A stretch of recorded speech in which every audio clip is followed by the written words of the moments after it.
Jared Kushner on the sidelines today, but making a rare move into the spotlight overnight on Fox News, sidestepping a question about the murder of journalist Jamal Khashoggi. I think our intelligence agencies are making their assessments, and we're hoping to make sure that there's justice brought where that should be. No mention by Kushner of the Saudi crown prince, even though the CIA has already concluded he ordered the murder, with new questions now about Kushner's close relationship with Prince Mohammed bin Salman, who has denied involvement. I don't know about that relationship in particular, but I think all of us are concerned about the administration's relationship and unwillingness to call him on the carpet. Kushner, the president's son-in-law and senior advisor, has been texting with the man he casually calls Mohammed, according to the New York Times. And a National Security Council official confirms the two men have maintained contact since Khashoggi's murder, adding Kushner has argued the president should not jeopardize the U.S.'s broader goals in the region, like a possible Mideast peace deal, by alienating the Saudis, a key ally, over Khashoggi.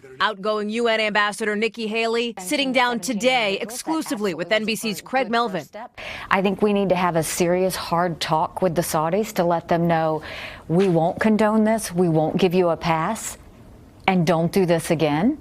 And then I think that the administrations have to talk about where we go from here. Khashoggi, who worked for the Washington Post, is now being honored by Time magazine as one of its People of the Year for his work defending a free press. This is the first time we've ever chosen someone no longer alive as Person of the Year, but it's also very rare that a person's influence grows so immensely in death.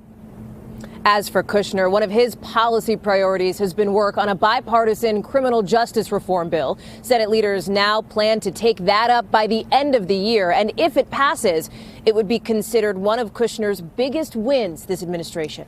Hey, NBC News fans, thanks for checking out our YouTube channel. Subscribe by clicking on that button down here and click on any of the videos over here to watch the latest interviews, show highlights, and digital exclusives. Thanks for watching.